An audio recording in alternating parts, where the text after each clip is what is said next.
Assalamualaikum warahmatullahi wabarakatuh. Sebelumnya perkenalkan, nama saya Sylvia Damayanti dari kelas MC. Nah, di sini saya membuat video untuk memenuhi tugas etika akademik dan bisnis, yaitu ujian akhir semester ini, semester 4. Materi yang akan saya bahas dalam video ini diantaranya ada etika bisnis, hubungan antara konsumen dan perusahaan, pengambilan keputusan, terus GCG atau Good Corporate Governance, dan yang terakhir ada CSR atau Corporate Social Responsibility beserta kasus yang ada. Sebelumnya saya akan menjelaskan mengenai etika itu sendiri. Etika itu apa sih? Etika nggak asing ya, namanya etika. Etika itu cabang filsafat yang berbicara mengenai nilai dan moral dalam manusia ya pastinya. Nah, etika itu membantu manusia untuk melakukan kebebasan dan dapat mempertanggungjawabkan. Kenapa kok dapat dipertanggungjawabkan? Karena mereka melakukan tindakannya itu tanpa paksaan dan mereka sadar. Mereka melakukan tindakannya itu lahir dari keputusan mereka sendiri. Jadi mereka jika memang mempunyai etika ya sebaiknya dipertanggungjawabkan ya. Kalau etika bisnis itu apa? Etika bisnis yaitu cara perusahaan untuk melakukan kegiatan yang mencakup, yang berkaitan dengan aspek yang ada yang berhubungan dengan aspek yang berkaitan dengan individu, masyarakat, atau perusahaan tersebut sendiri. Etika bisnis membantu untuk membentuk nilai, norma, dan perilaku masyarakat yang berkaitan dengan perusahaan itu sendiri, seperti karyawan, pemimpin, perusahaan, dan masyarakat yang ada pada perusahaan itu. Menurut Dalimunte dalam Haris, dalam menciptakan etika bisnis kita harus memperhatikan beberapa hal. Yang pertama yaitu pengendalian diri. Kita harus dapat mengendalikan diri kita untuk tidak menerima apapun dalam bentuk apapun dan dari siapapun. Maksudnya apa sih tidak menerima apapun dalam dari siapapun dalam bentuk apapun? Maksudnya itu seperti kita tidak boleh menerima suap atau sesuatu yang mendapat keuntungan dengan jalan yang curang, itu tidak boleh ya. Yang kedua yaitu mempertahankan jati diri. Kita setiap manusia itu mempunyai jati diri kita masing-masing dan itu harus dipertahankan. Kenapa kok harus dipertahankan? Karena itu penting. Misal walaupun kita bukan pemimpin, tetapi kita mempunyai jati diri, kita tidak boleh diperlakukan seenaknya oleh atasan kita atau senior kita, karena kita mempunyai jati diri kita sendiri. Kita harus berani untuk bersikap jika mereka melakukan sesuatu yang tidak sepantasnya kepada kita. Misal mereka menyuruh kita untuk melakukan sesuatu yang tidak sesuai dengan tugas kita, atau menyuruh melakukan sesuatu yang tidak sepantasnya, itu kita mempunyai jati diri kita untuk mempertahankan. Kita harus mempertahankan jati diri kita tersebut walaupun kita bukan atasan, tapi kita punya harga diri. Nah, selanjutnya yaitu ada pengembangan tanggung jawab sosial. Maksudnya pengembangan tanggung jawab sosial itu apa sih? Pengembangan tanggung jawab sosial yaitu kita bertanggung jawab untuk memperhatikan lingkungan sosial, lingkungan yang ada di sekitar kita, seperti dampak dari bisnis yang kita lakukan, dan memperhatikan lingkungan yang ada di sekitar kita. Kita harus memperhatikannya. Itu merupakan tanggung jawab. Kita harus bertanggung jawab atas apa yang sudah kita lakukan dengan bisnis yang kita jalankan. Nah, selanjutnya ada menempatkan konsep pembangunan yang berkelanjutan. Konsep pembangunan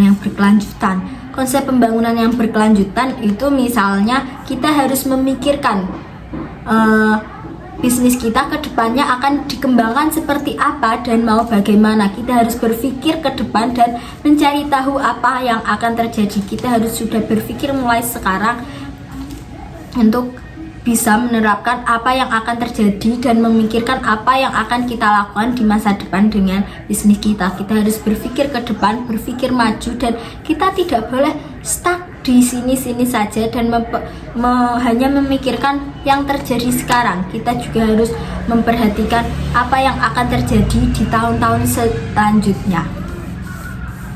Nah, itu kan beberapa hal yang perlu diperhatikan kan untuk menciptakan etika bisnis. Tidak hanya itu, dalam etika bisnis itu ada prinsip-prinsipnya tersendiri. Ada prinsip kejujuran, prinsip otonomi, prinsip keadilan, prinsip saling menguntungkan, dan prinsip integritas moral. Di sini yang pertama saya akan membahas prinsip kejujuran. Prinsip kejujuran itu sangat penting ya. Kenapa penting? Jujur itu hanya dilakukan oleh orang-orang hebat, orang-orang yang berani. Berani berkata jujur, berani tidak berbohong, dan berani mengakui kesalahan. Nah, kita sebagai pelaku bisnis harus bersikap jujur. Jujur ini juga dibagi, prinsip kejujuran ini dibagi menjadi 3, yaitu jujur dalam kontrak, jujur dalam pengembangan kontrak yang sudah kita tanda tangani. Jika kita melakukan bisnis dengan partner kita atau rekan kerja mereka, kan biasanya kita melakukan tanda tangan kontrak. Nah, kita harus bersikap jujur, karena jika kita tidak jujur atau kita curang, partner kita atau rekan kerja kita itu akan merasa dibohongi dan akan merasa kecewa. Dan apa yang terjadi, mereka akan bisa saja mereka memutus kontrak dengan kita, dan selanjutnya untuk kedepannya kita akan kesulitan mendapatkan rekan kerja, karena kita sudah dicap sebagai pelaku bisnis yang tidak jujur. Yang kedua yaitu kejujuran penawaran dan jasa. Kejujuran penawaran dan jasa seperti apa sih? Dalam bisnis kita kan pasti mempunyai produk untuk ditawarkan kan, walaupun tidak produk, misalnya layanan lah yang kita tawarkan. Kita harus jujur untuk menawarkan produk atau layanan jasa tersebut. Kenapa harus jujur? Karena konsumen itu mencari produk-produk yang ingin mereka ambil itu yang sesuai dengan kebutuhan mereka. Dan jika kita berbohong dan ternyata tidak sesuai ekspektasi mereka, mereka akan sangat kecewa dan mereka kemungkinan tidak akan mau membeli layanan atau produk dari perusahaan kita lagi. Karena itu kita harus memperhatikan penawaran, layanan dan jasa. Kita harus bersikap jujur walaupun ada kelemahan-kelemahan yang mungkin ada pada produk atau layanan kita, tapi kita tidak boleh menutupi kelemahan itu dengan berbohong. Itu sangat tidak boleh. Jika konsumen tahu kalau kita berbohong, itu akan menjadi sangat fatal. Jika tidak ingin ada kelemahan, ya kita sebagai pelaku bisnis harus berusaha meminimalisir kelemahan-kelemahan tersebut. Dan ingat ya, kita tidak boleh menutupi kekurangan dalam produk atau layanan kita, apalagi menutupinya dengan berbicara bohong. Itu tidak boleh. Dan yang terakhir dalam prinsip kejujuran itu ada jujur dalam hubungan intan dalam perusahaan. Dalam hubungan intan, intan apa ya maksudnya intan? Dalam hubungan intan dalam perusahaan yaitu internal, masyarakat, karyawan-karyawan atau warga yang ada dalam perusahaan tersebut. Kita tidak boleh berbicara bohong pada karyawan-karyawan. Kenapa? Karena mereka juga mempunyai hak untuk mengetahui apa yang sedang terjadi. Misalnya jika memang perusahaan tidak dapat membayarkan gaji para karyawan atau pekerjanya, mereka seharusnya itu berbicara jujur, tidak menutup-nutupi, karena para karyawan itu juga pasti menunggu hari-hari gajian untuk membeli kebutuhan-kebutuhan mereka. Jika mereka menutupinya, maka karyawan akan merasa sangat marah, tidak hanya kecewa karena merasa bahwa kerja keras mereka selama ini itu sia-sia, tidak ada hasilnya. Maka dari itu kita harus berbicara jujur, diomongkan dengan baik-baik. Pasti mereka memahami. Walaupun mereka akan tetap kecewa, tetapi jika kita berbicara jujur, misal kita sedang ada problem ini di perusahaan ini, jadi gaji kalian harus kami potong dahulu atau enggak ditunda, dipegang kita dahulu karena kita tidak kuat membayar, itu jauh lebih baik daripada kita berbohong untuk menutupi, karena kita berhak mengetahui apa yang sedang terjadi di perusahaan tersebut. Yang kedua, setelah prinsip kejujuran, yaitu ada prinsip otonomi atau prinsip otonom, yaitu kebebasan. Kebebasan apa? Kebebasan untuk berpendapat, kebebasan untuk memilih apa yang akan mereka lakukan, apa yang akan mereka ambil. Dalam kebebasan otonom ini, para masyarakat itu berhak untuk menentukan pilihan mereka, berhak untuk mengambil keputusan sesuai dengan keinginan mereka. Ada beberapa aspek penting dalam prinsip otonomi atau otonom itu. Yang pertama yaitu prinsip individu, yaitu kebebasan individu untuk menentukan pilihan mereka dan menentukan apa yang ingin mereka lakukan. Jadi mereka bebas melakukan apapun karena mereka juga mempunyai hak. Yang kedua yaitu penghargaan terhadap pilihan dan nilai terhadap perusahaan. Mereka dapat mendapatkan nilai atau penghargaan atas pilihan yang mereka lakukan. Yang selanjutnya yaitu informasi. Mereka itu berhak mendapat informasi karena jika mereka mendapat informasi yang tepat dan informasi yang jelas, akurat, mereka akan lebih mudah untuk menentukan pilihan mereka, menentukan apa yang akan mereka lakukan dan apa yang mereka ambil. Jadi mereka mempunyai hak untuk mendapat kebebasan informasi yang jelas, akurat, dan tentunya informasi yang real ya, tidak hoax. Yang terakhir yaitu ada aspek kepatuhan pada hukum dan UU yang berlaku.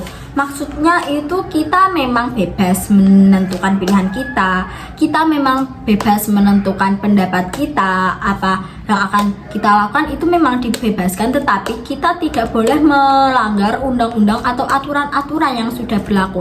Kita harus tetap sesuai dengan apa yang kita lakukan, harus tetap sesuai dengan undang-undang yang berlaku atau aturan-aturan yang sudah ditetapkan. Kita tidak boleh melanggar itu. Yang selanjutnya ada prinsip keadilan. Prinsip keadilan, sudah tahu ya adil itu seperti apa. Prinsip keadilan itu berlaku adil terhadap semua anggota yang ada di perusahaan, masyarakat yang ada dalam perusahaan. Tidak ada yang boleh kita beda-bedakan. Dalam prinsip keadilan tersebut sendiri itu ada beberapa aspek. Yang pertama yaitu kesetaraan, adil dan setara dalam memperlakukan karyawan-karyawannya. Sudah tadi dijelaskan tidak ada perbedaan-perbedaan yang bisa dilakukan karena kita harus bersikap secara adil. Yang kedua yaitu keadilan distributif, pembagian yang adil dan bermanfaat. Misalnya itu kita harus adil dalam membagi tunjangan, upah, promosi. Kita harus adil dalam membaginya kepada semua karyawan yang ada di perusahaan. Yang level tertinggi bisa mendapatkan yang misal BPJS, mendapatkan BPJS itu di level 1, yang sedikit rendah di level 2 gitu. Terus keadilan proses. Keadilan proses itu misalnya kita boleh ikut mengambil keputusan jika kita berkepentingan. Orang-orang yang berkepentingan dan orang-orang yang berkepentingan itu berhak ikut mengambil keputusan dalam sesuatu yang harus diselesaikan atau masalah yang mungkin terjadi di perusahaan tersebut. Kita mempunyai hak dengan keadilan distributif itu. Yang selanjutnya ada keadilan kontributif ya tadi, maaf salah. Ada keadilan interaksi, yaitu pemangku kepentingan individu. Kita harus menghindari eksploitasi, penipuan atau penyalahgunaan. Kita harus adil dan menghindari hal-hal tersebut walaupun itu dapat menguntungkan kita, tapi kan jika itu tidak adil itu namanya curang. Yang selanjutnya ada prinsip saling menguntungkan. Dalam perusahaan itu semua ingin untung dan tidak ada yang ingin rugi ya kan. Nah, prinsip saling menguntungkan itu kamu untung, saya harus untung. Kita tidak boleh saling merugikan atau saling menjatuhkan rekan kerja atau mitra bisnis kita, karena tidak ada yang ingin dirugikan dalam suatu bisnis. Jika kamu untung, saya juga harus untung, dan kita tidak boleh melakukan mencari keuntungan tersebut dengan jalan yang curang. Kedua mitra bisnis ini atau mitra kerja ini harus mencari jalan bagaimana mendapatkan keuntungan yang maksimal dengan cara yang adil dan sehat.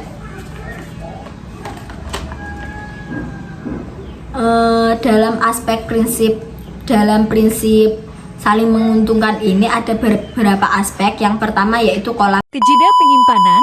Aspek yang pertama dalam prinsip saling menguntungkan ini ada kolaborasi. Kolaborasi antara dua rekan ini untuk mencari bagaimana mereka harus mengembangkan atau mencari jalan keluar.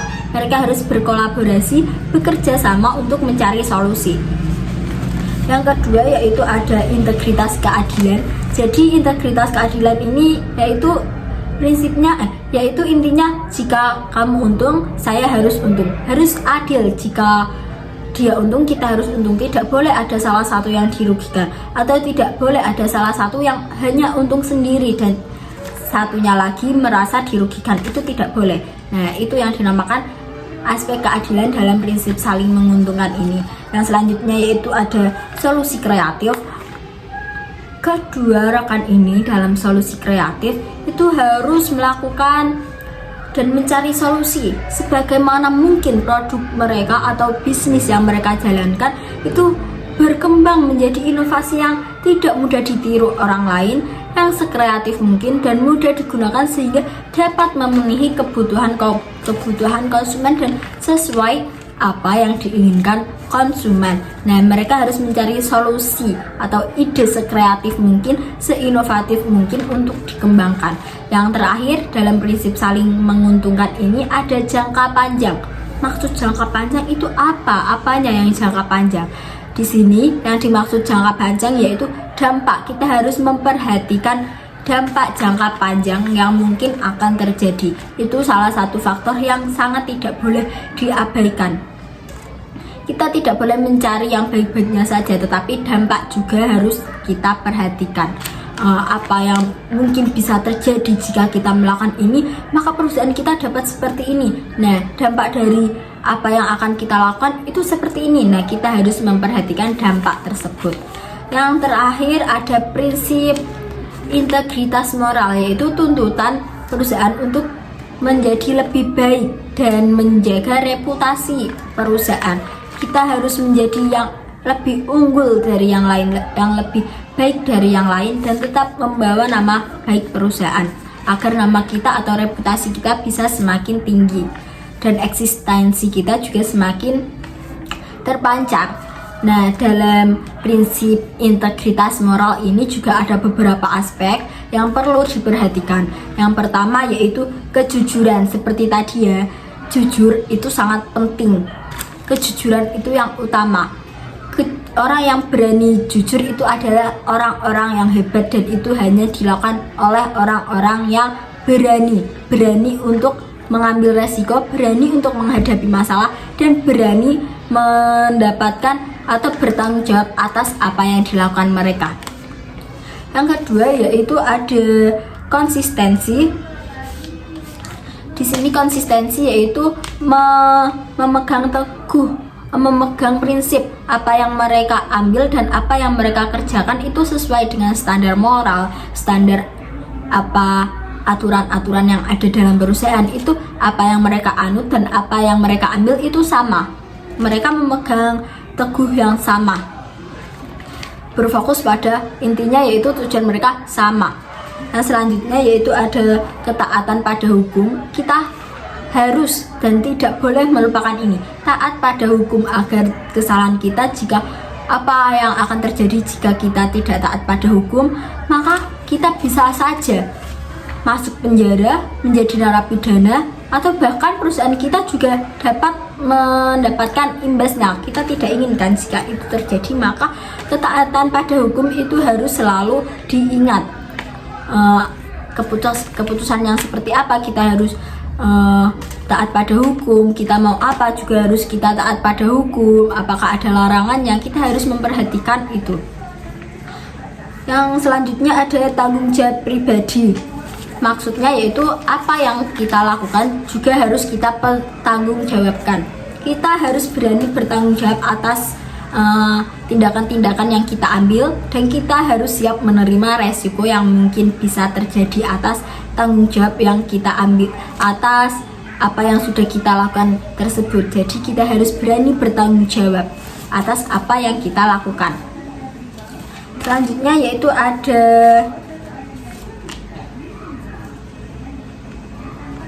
perlindungan konsumen. Perlindungan konsumen yaitu konsumen itu juga mempunyai perlindungan ya, mempunyai hak-hak yang bisa dilindungi, karena konsumen di sini juga mempunyai aturan-aturan tersendiri. Nah itu nanti akan dibahas di materi yang selanjutnya. Yang selanjutnya yaitu ada kontribusi sosial, yaitu kontribusi terhadap masyarakat dan lingkungan sekitar. Kita tidak boleh hanya mementingkan keuntungan perusahaan saja, tetapi kita harus memikirkan bagaimana dampak kepada masyarakat, bagaimana dampak pada lingkungan. Itu kita harus pikirkan. Kita tidak boleh mementingkan perusahaan kita saja. Masyarakat dan lingkungan itu juga berperan pada perusahaan kita. Jika lingkungan kita tercemar, apa yang akan terjadi? Dunia akan semakin rusak. Jika masyarakat tidak menyukai perusahaan kita, bisa saja masyarakat tersebut sudah nggak suka pada perusahaan kita dan mereka merasa benci kepada perusahaan kita. Masyarakat tersebut menyebar rumor-rumor, menyebar berita-berita yang tidak seharusnya mereka lakukan. Nah, maka dari itu kita harus tetap memperhatikan masyarakat dan lingkungan yang ada di sekitar perusahaan. Nah, itu kan tadi ada prinsip-prinsip etika bisnis. Contohnya, saya akan menjelaskan contohnya.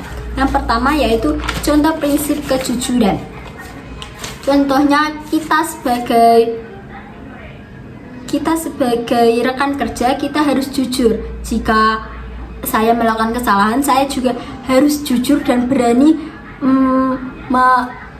mendapatkan resiko yang sudah kita lakukan. Kita harus berani berkata jujur, walaupun itu akan berdampak pada kedepannya, tetapi kita harus berani jujur. Nah, prinsip keadilan itu prinsip otonom dulu ya. Itu kita misalnya dalam sebuah perusahaan itu kita ada pemilihan atau penentuan keputusan. Nah, kita berhak menentukan pilihan kita berhak memilih apa yang akan kita lakukan, karena itu merupakan kebebasan kita tersendiri.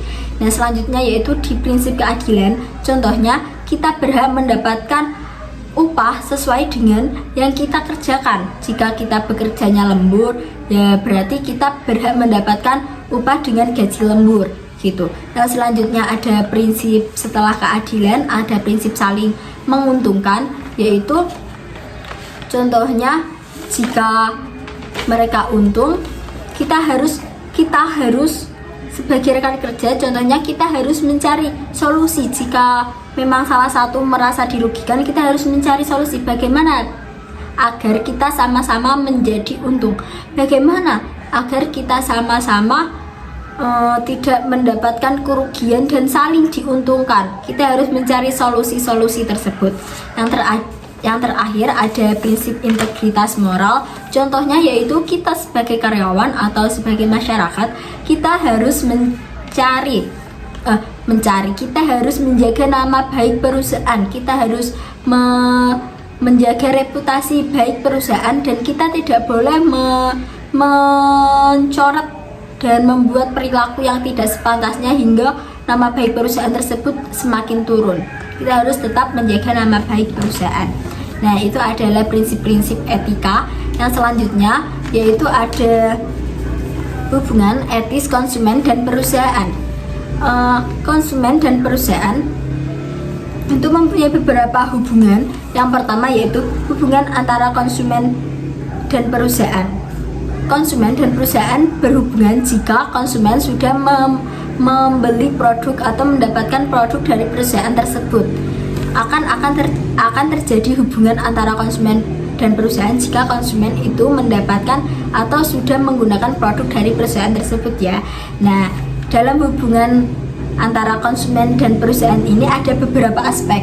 Yang pertama yaitu transaksi ekonomi. Semua hubungan dalam konsumen dan perusahaan ini dimulai dari saat transaksi ekonomi. Jika mereka sudah menetapkan harga, lalu mereka sudah sepakat untuk membeli dan menjual produk atau layanan mereka, maka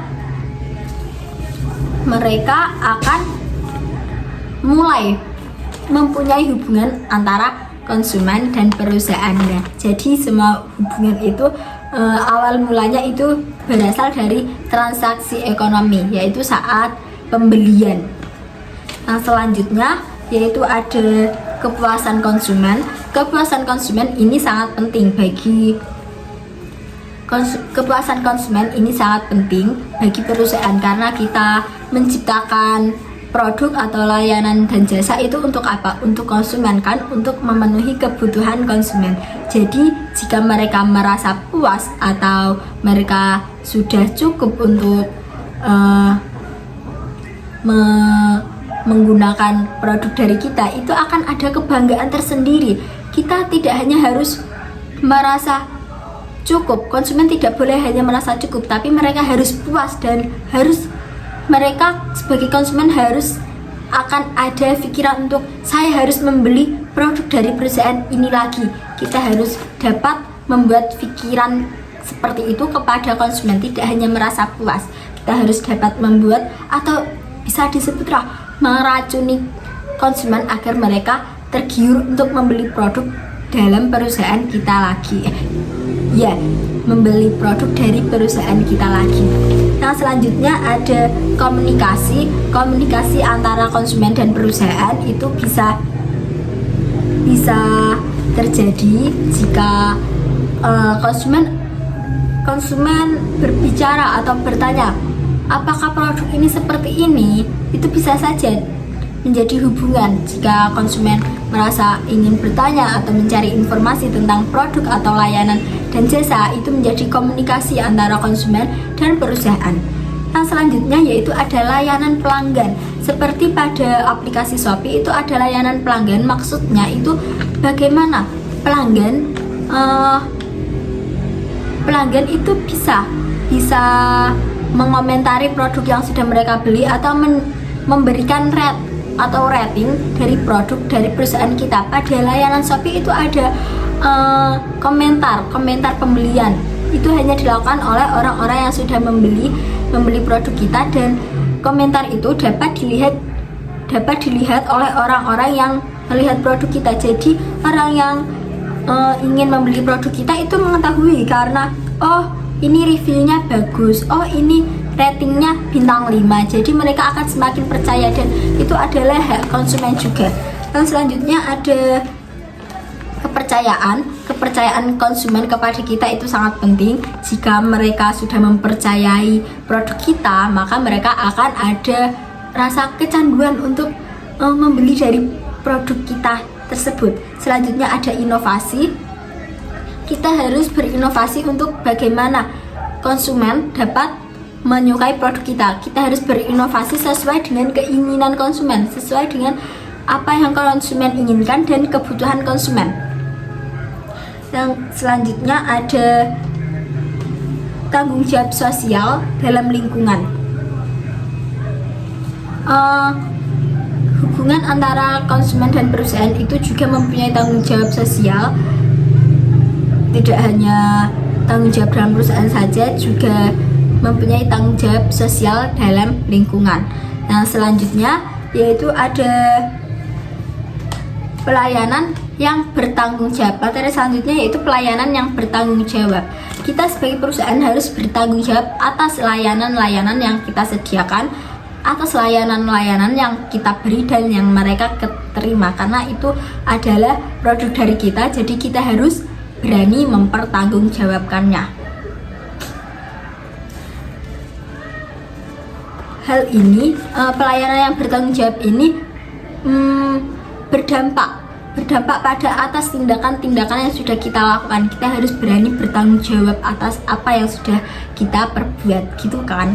Nah, selanjutnya yaitu ada pelayanan bertanggung jawab, yaitu kualitas produk dan layanan. Kualitas produk kita harus memberikan kualitas produk yang maksimal yang dapat memuaskan konsumen atau pembeli atau pelanggan dengan layanan yang baik.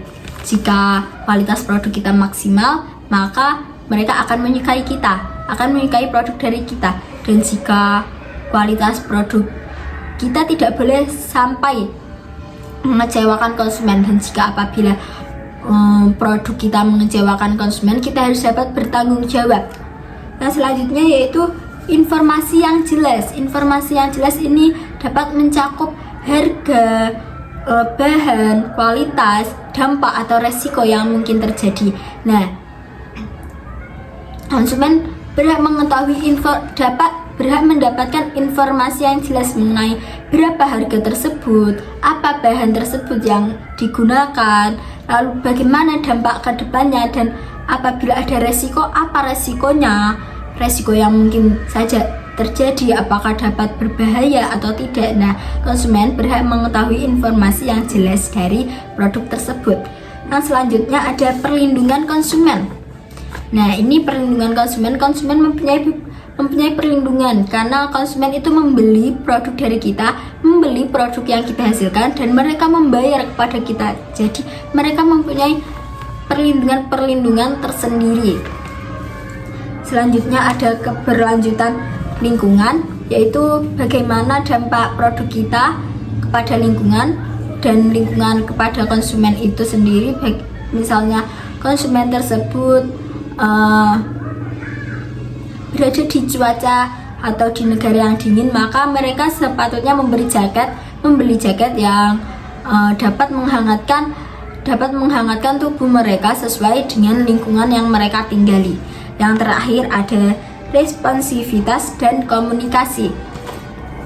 Itu respon kita dan komunikasi kita. Tidak hanya kita, responsivitas antara konsumen dan perusahaan, dan komunikasi antara konsumen dan perusahaan. Selanjutnya ada pelindungan terhadap konsumen. Yang pertama ada hak atas keamanan. Mereka berhak mendapatkan produk yang aman dan tidak membahayakan diri mereka. Lalu ada hak atas informasi seperti tadi ya, informasi yang jelas, harga yang jelas.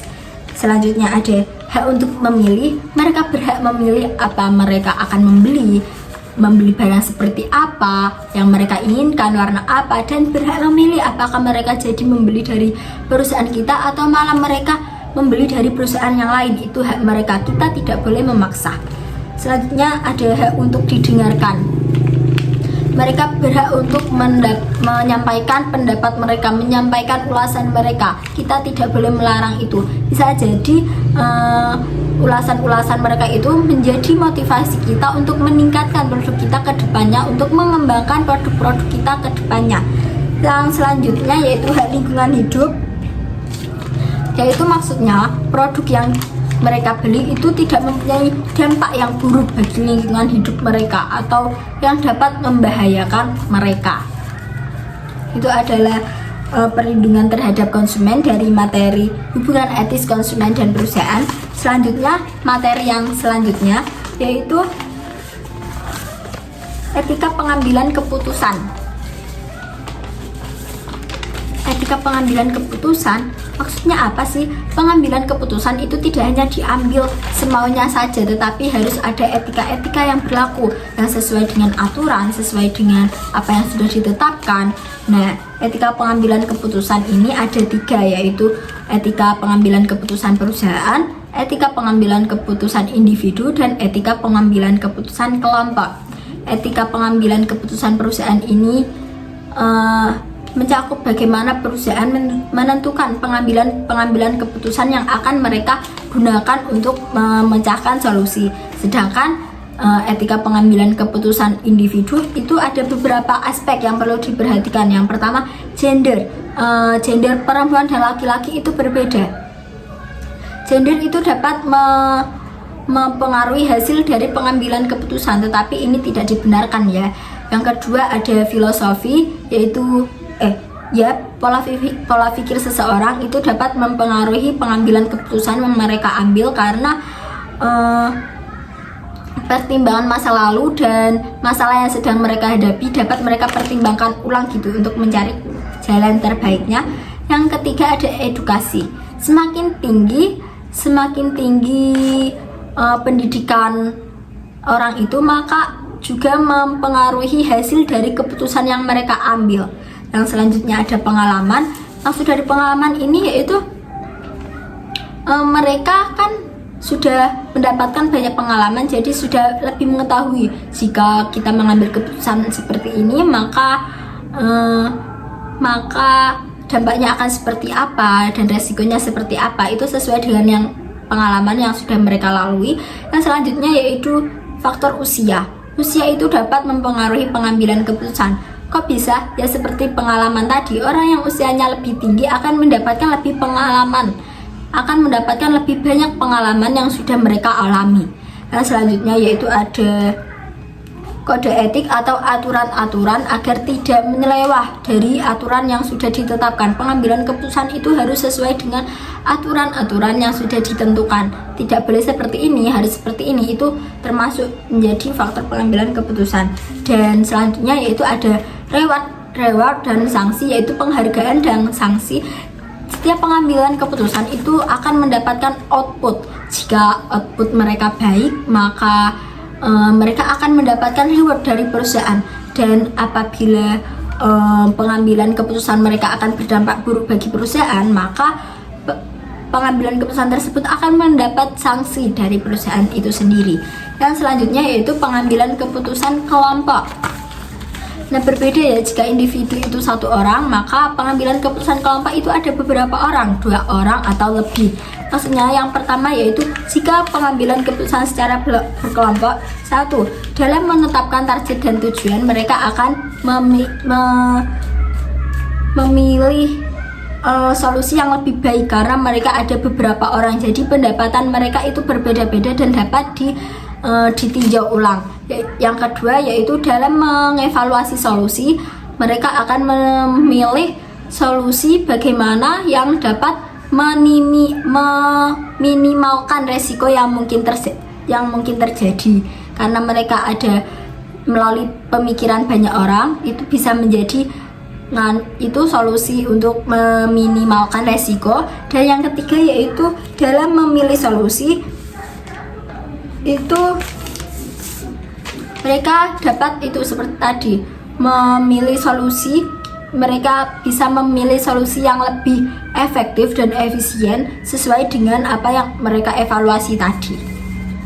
Yang selanjutnya materi yang keempat yaitu good corporate governance. Sebelumnya kalian sudah tahu GCG itu belum? GCG yaitu suatu sistem kepengurusan dalam dan pengawasan dalam sebuah perusahaan. Nah, penerapan GCG ini menjadi semakin penting karena keberhasilan suatu perusahaan itu tidak hanya diukur dari kinerja keuangan mereka saja, tetapi mencakup aspek keseluruhan dari perusahaan melalui aspek teknis, operasional, sumber daya dan masyarakat yang ada dalam perusahaan itu. Tuntutan konsumen itu juga menjadi faktor pendorong perusahaan untuk menerapkan sistem GCG ini. Kok bisa sih tuntutan konsumen? Karena tuntutan konsumen semakin hari itu akan semakin berkembang.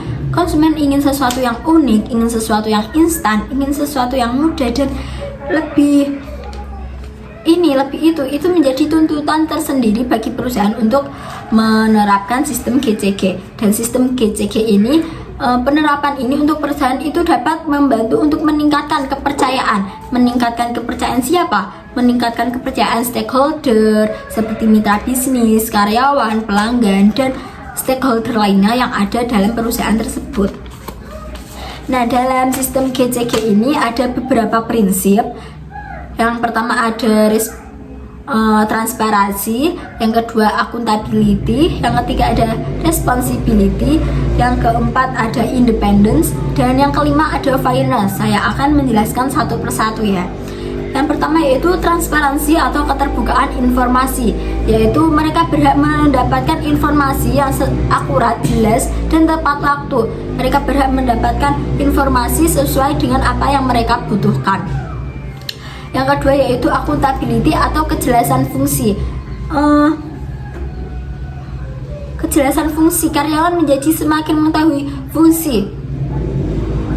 Dan transparansi tadi itu intinya menjadi informasi itu menjadi lebih jelas dan terbuka gitu, tidak ada yang ditutup-tutupi.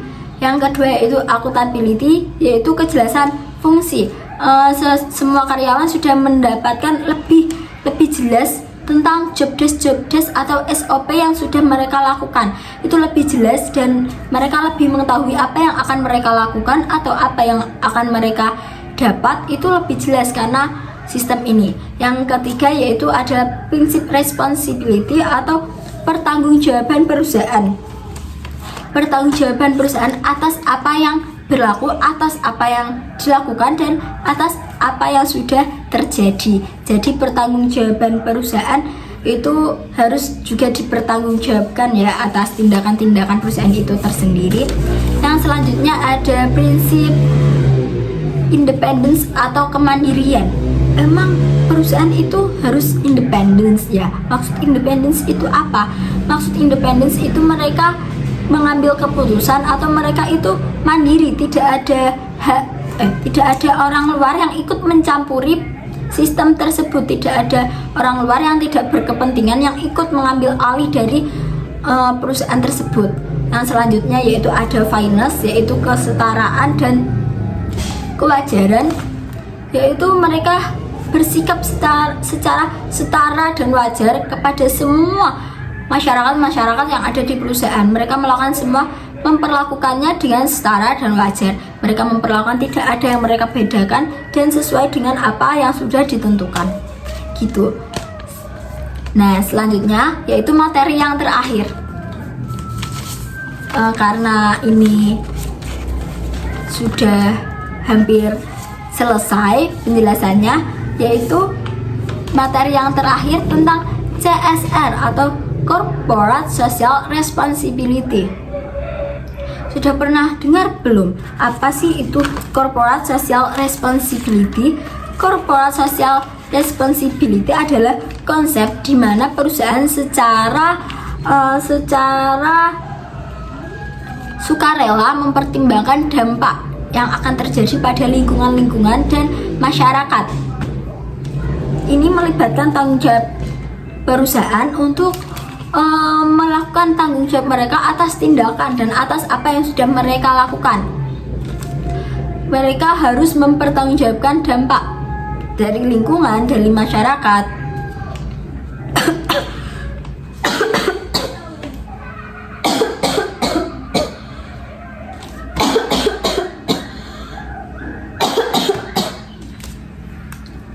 Maaf ya, saya sedang batuk. Perusahaan tidak hanya bertanggung jawab untuk mencari keuntungan saja, tidak hanya bertanggung jawab untuk mencari keuntungan perusahaan saja, tetapi bertanggung jawab untuk melakukan kontribusi untuk pembangunan yang berkelanjutan. Perusahaan harus memperhatikan pembangunan mereka selanjutnya seperti apa dan lingkungan mereka yang sedang di sekitar perusahaan itu akan menjadi seperti apa. Perusahaan harus bertanggung jawab juga untuk itu.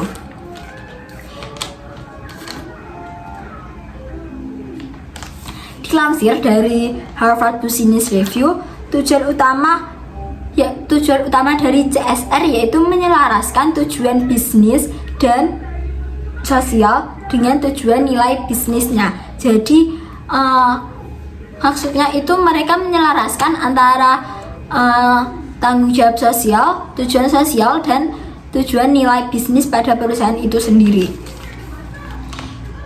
Nah, ada tujuan lain dari CSR. Yang pertama yaitu berkontribusi untuk alam semesta. Maksudnya yaitu berkontribusi untuk menciptakan lingkungan alam yang menjadi lebih baik, yang tidak tercemar, yang lebih nyaman untuk ditinggali. Itu maksud dari berkontribusi untuk alam semesta, yaitu menjadikan alam menjadi semakin baik. Yang kedua yaitu berkontribusi dalam pembangunan masyarakat. Tidak hanya membangun perusahaan saja, tidak hanya membangun bisnis saja, tetapi masyarakat juga harus diperhatikan, harus dibantu dalam membangun pengembangan masyarakatannya. Selanjutnya yaitu adalah menjalin hubungan baik antara perusahaan dengan pemangku kepentingan luar. Pemangku kepentingan luar yaitu maksudnya pemangku kepentingan yang ada di luar perusahaan tersebut. Nah, jadi CSR itu membantu untuk menyelaraskan lingkungan, untuk membantu lingkungan menjadi semakin baik akibat pencemaran yang sudah terjadi akibat tindakan perusahaan tersebut. Nah, untuk kasus yang saya ambil yaitu kasus pada PT Marimas. Nah, itu kasusnya tuh perusahaan PT Marimas ini itu membuang limbah itu ke sungai. Jadi sungai itu menjadi tercemar. Mereka tidak mengelola limbah dengan baik. Saat sungai sudah tercemar, tidak hanya itu, warga itu menjadi kesulitan mencari air bersih. Dan bukan hanya sampai situ, pencemaran sungai itu menjadi semakin parah karena saluran airnya itu jebol. Jadi anak-anak itu sampai ada yang batuk, muntah, dan mual karena bau limbah dari PT Marimas tersebut. Limbahnya itu tidak dikelola dengan baik. Jadi PT Marimas ini sudah seharusnya melakukan penerapan sistem CSR pada perusahaan, karena limbah-limbah mereka itu menyusahkan warga dan membuat warga merasa tidak nyaman dan sangat mencemari lingkungan. Setelah penerapan itu sebenarnya PT Marimas ini sudah melakukan beberapa program untuk menanggulangi masalah-masalah tersebut, yang ada di antaranya yaitu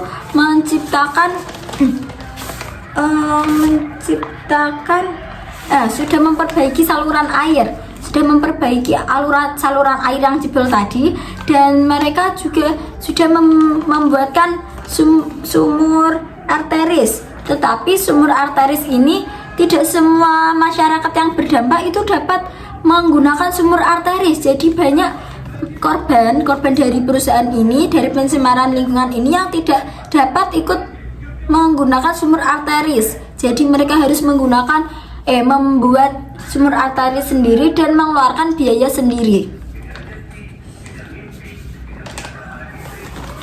Jadi itu sangat buruk bagi masyarakat yang ada di sekitar PT Marimas tersebut, dan PT Marimas tersebut hingga saat ini belum bisa mengelola limbahnya dengan baik.